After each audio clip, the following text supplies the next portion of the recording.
Hello everyone, স্বাগতম সবাইকে আজকের ভিডিওতে আমরা দেখব যে জাভা আমরা ইনস্টল করব, কিভাবে কি করব না করব সেটা নিয়ে আলোচনা করব। সো আপনারা স্ক্রিনের মধ্যে এখন দেখতে পারতেছেন যে জেডিকে 8121 উইন্ডোজ 1586.exe একটা, আর নিচে লাল কালি দিয়ে মার্ক করা আরেকটা আছে। সো নিচেরটা হলো 64 বিটের জন্য লাল কালি দিয়ে মার্ক করা, আর উপরেরটা হলো 32 বিটের জন্য। সো আমরা যেহেতু 64 বিট আমাদের অপারেটিং সিস্টেম, তাই আমরা 64 বিট ইনস্টল করব। সো ইনস্টল করব আমরা জাস্ট জাভার জেডিকে জাভা ডেভেলপমেন্ট কিট। এখন আমরা ইনস্টল করতেছি। নেক্সট জাস্ট সিম্পল একটা ইনস্টল।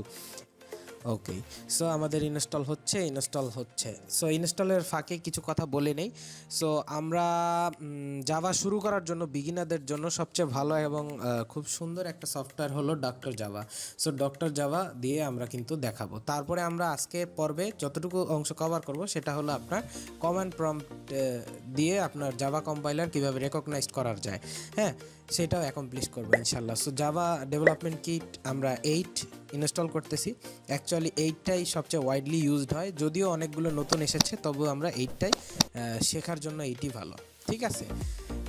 ওকে, সো এখন আমাদের ইনস্টল হচ্ছে, আমরা দেখতে পারতেছি খুব সুন্দরভাবে। একটু সময় নিচ্ছে, জাস্ট এই আর কি, একটু সময় নেবে, আপনাদের ক্ষেত্রেও একটু সময় নেবে, একটু ধৈর্য ধরে অপেক্ষা করি, দেখি। সো অনেকে নেটবিন আরও অনেক কিছু ইউজ করে, কিন্তু আমরা ডক্টর জাভা ইউজ করব। সো যে কোনোটাই আপনি ইনস্টল করেন না কেন বা ইউজ করতে চান না কেন, আপনাকে জাভা ডেভেলপমেন্ট কিট ইনস্টল করাই লাগবে। সো আবার জাভা সেটআপে আসছে ডেভেলপমেন্ট কিটের আরেকটা, নেক্সট দিয়ে দিব আমরা। জাস্ট এখন ইনস্টল হচ্ছে। সো দেখতে পারতেছেন 3 বিলিয়ন ডিভাইসেস রান জাভা, মানে অনেক বড় ধরনের একটা অংশ জুড়ে জাভার ব্যবহার রয়েছে। সো জাভা শেখা কিন্তু একদিক দিয়ে ভালোই। সো এখন ইনস্টল হচ্ছে, একটু সময় নিচ্ছে, এই যা আর কি ইনস্টল যা রিকোয়ারমেন্ট। ইনস্টল খুবই সোজা, জাস্ট আপনাদের কীভাবে ভেরিয়েবলটা সেট করে দিতে হয় এবং রেকগনাইজ করাতে হয় সেই জন্যই মেনলি ভিডিওটা করা। ওকেই, সো আমাদের একদম শেষ পর্যায়ে এসে গেছি জাভার সেটআপে, একদম শেষ পর্যায়ে। অ্যাকচুয়ালি জাভার ডেভেলপমেন্ট কিট সেটআপের একদম শেষ পর্যায়ে দেখতে পারতেছেন। সো এটা আমাদের কমপ্লিট হয়ে গেল, জাভা ডেভেলপমেন্ট কিট 64 বিটের জন্য ইনস্টল করা। আমরা ক্লোজ করে দিব। এখন আমাদের মেইনলি যে কাজটা করতে হবে সেই কাজটা হলো যে আমরা ডক্টর জাভাটা ইউজ করব। সো ডক্টর জাভা এগুলো ডাউনলোড লিঙ্ক আমি ডেসক্রিপশন বক্সে দিয়ে দিব। সো ডক্টর জাভা .exe এটা জাস্ট আপনার কপি করতে হবে, আর কিছু করতে হবে না। কপি করে আমি ডেস্কটপে নিয়ে আসলাম, এবং এটা আপনার অটোমেটিক্যালি কম্পাইলার যেটা আমরা ইনস্টল করলাম ডেভেলপমেন্ট কিট এবং রান টাইম এনভায়রনমেন্ট যেটা ইনস্টল হয়ে গেলে এটা অটোমেটিক্যালি ডিটেক্ট হবে। সো আমরা ডক্টর জাভাটা ওপেন করি এবং দেখতে পারতেছেন এরকম অ্যাক্সেস চাবে, কিছু অ্যাক্সেস চাইলে অবশ্যই অ্যাক্সেস দিয়ে দিবেন, কোনো সমস্যা নেই। উইন্ডোজ ফায়ারওয়াল জাস্ট একটা অ্যাক্সেস চাচ্ছে, অ্যালাও অ্যাক্সেস দিয়ে দিবেন। এইখান থেকে জাস্ট একটু পড়ে নিতে চাইলে পড়ে নিতে পারেন, আরও যদি কোনো সমস্যা মনে হয় সেই ক্ষেত্রে অ্যালাও অ্যাক্সেস দিয়ে দেবেন। এখান থেকে আমরা অ্যালাও অ্যাক্সেস দিয়ে দিচ্ছি। সো এখান থেকে প্রেফারেন্সে বলছে যে আপনারা নিজের সুবিধা মতো জাস্ট সেটিং চেঞ্জ করে নিতে পারেন। সো এখানে আপনারা নিচে দিয়ে দেখতে পারতেছেন আমাদের কম্পাইলার কিন্তু রেকগনাইজ হয়ে গেছে, যেটা জেডিকে জাভা ডেভেলপমেন্ট কিট আমরা ইনস্টল করলাম সেটা রেকগনাইজড হয়ে গেছে খুব সুন্দরভাবে। সো আমাদের কম্পাইলার নিয়ে এখানে রেকগনাইজ করার লাগছে না আলাদাভাবে। সো আমি এখানে জাস্ট কিছু প্রেফারেন্স থেকে ডিসপ্লে অপশনে শো অল লাইন নাম্বারস এটা সবাই দিয়ে নিব, এটা দেওয়া উচিত। তারপরে ফন্টসে যে মনোস্পেস 12 যেটা আছে এটার সাইজটা চেঞ্জ করে আপনার কিন্তু 20 করে দিতে হবে। মনোস্পেসটার এই ফন্টের সাইজটা জাস্ট আমরা 20 করে ওকে করে দিব। সো এই ছিল। আর একটা মিসেলেনিয়াসে যাবেন এবং ইন্ডেন্ট লেভেল যেটা আছে সবার প্রথম অপশন, এটা ইন্ডেন্ট লেভেল 2 থেকে 4 করে দিবেন, এবার ওকে দিয়ে দিবেন, ঠিক আছে। সো এখন আমরা দেখি এটা কাজ করে কিনা ঠিকভাবে। সেটার জন্য আমরা একটা ছোট্ট জাভা প্রোগ্রাম লিখবো, যে একটা ইন্টিজার ইনপুট নিয়ে এটা ইন্টিজার আউটপুট করব। সো আপনাদের সুবিধার জন্য আমি একটু ভিডিওর স্পিড বাড়াই দিলাম, জাস্ট এটা লিখতে একটু সময় লাগবে এই জন্য। So public class T1, normally একটা ক্লাস ঘোষণা করে দিলাম T1 নামে, public static void main string args স্ক্যানারের সিনে স্ক্যানার। কোনো কিছু না বুঝলে সমস্যা নাই, পরবর্তীতে ইনশাল্লাহ আরও অনেক টিউটোরিয়াল আসবে আশা করি। সো আমরা জাস্ট একটা ইনপুট নিব এবং এই ইনপুটটা জাস্ট প্রিন্ট করব।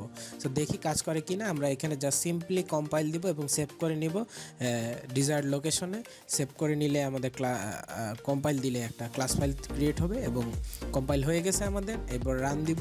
আমি ইন্টিজার ইনপুট পাস নিব অ্যাকচুয়ালি, ইয়েস পাস নিলাম, পাস আউটপুট আসলো। সো আমাদের প্রোগ্রাম কমপ্লিটলি রান করতেছে। সো এখান থেকে আমরা জাস্ট এক্সিট করে দিচ্ছি।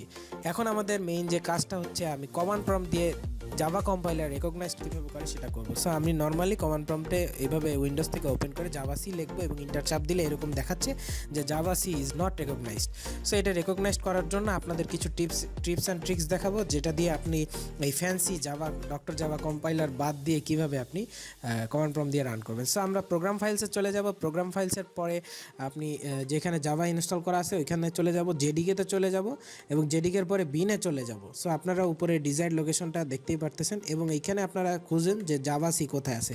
সো এখানে দেখতে পারতেছেন আপনি জাভা সি .exe আছে। সো এই জায়গা পর্যন্ত আপনার কম্পাইলারকে নিয়ে আসতে হবে। সো উপর থেকে আমি অ্যাড্রেসটা কপি করে নিব, এই অ্যাড্রেস পাথটা আমি কপি করে নিব, জাস্ট কপি করে নিয়ে কোথায় যাচ্ছি সেটা বলতেছি। সো আপনার এখন সিস্টেমসে যেতে হবে। সিস্টেমসে যাওয়ার পর অ্যাডভান্স সিস্টেম সেটিংসে যেতে হবে। অ্যাকচুয়ালি কন্ট্রোল প্যানেল থেকে সিস্টেমস, তারপরে অ্যাডভান্স সিস্টেম সেটিং, তারপরে আপনাকে যা করতে হবে এনভায়রনমেন্ট ভেরিয়েবলে যেতে হবে এবং নিচে সিস্টেম ভেরিয়েবলসের মধ্যে আপনার পাথ নামে একটা অপশন আছে, ওইটা এডিট করতে হবে। এডিট করার পরে ভেরিয়েবল ভ্যালু শেষের দিকে আপনাকে করতে হবে কি একটা জাস্ট সেমিকোলন দিতে হবে এবং ওই পুরো পাথটা পেস্ট করে দিতে হবে, right semicolon and then paste the address after the end of the backslash in the variable value box. So এটাই আপনার করে জাস্ট ওকে দিয়ে দিতে হবে। খুবই ইজি একটা স্টেপ। এই স্টেপটুকু করে নিলে আপনি কিন্তু কমান্ড প্রম্পট দিয়ে যে কোনো জাভা প্রোগ্রাম রান করতে পারবেন। সো ওকে জাস্ট ওকে দিয়ে দেবো। এই সেটিং পর্যন্ত আসার জন্য আপনার জাস্ট কন্ট্রোল প্যানেল থেকে জাস্ট সিস্টেম প্রপার্টিসে যেতে হবে, এই যে আর কি। এবার আমরা কমান্ড প্রম্পট ওপেন করতেছি এবং কমান্ড প্রম্পট ওপেন করার পরে আমাদের যা করতে হবে, কমান্ড প্রম্পটটা ওপেন হতে একটু সময় নিচ্ছে। কমান্ড প্রম্পট ওপেন হওয়ার পরে আমাদের উপরে জাভা সি লিখতে হবে এবং ইন্টার চাপ দিলে এখন দেখুন আমার সব কিছু রেকগনাইজড হয়ে গেছে। এখন আমি চাইলে কমান্ড প্রম্পট দিয়ে কিন্তু রান করতে পারবো। সো পরবর্তী ভিডিওতে আবারও দেখাবো আমরা কমান্ড প্রম্পট দিয়ে কীভাবে করা যায়। সেই পর্যন্ত ভালো থাকবেন, সুস্থ থাকবেন, সুন্দর থাকবেন, আমার ভিডিও দেখবেন। ভিডিওতে ভালো লাগলে অবশ্যই লাইক দিবেন, কমেন্ট করবেন, সব করবেন। Thanks for watching.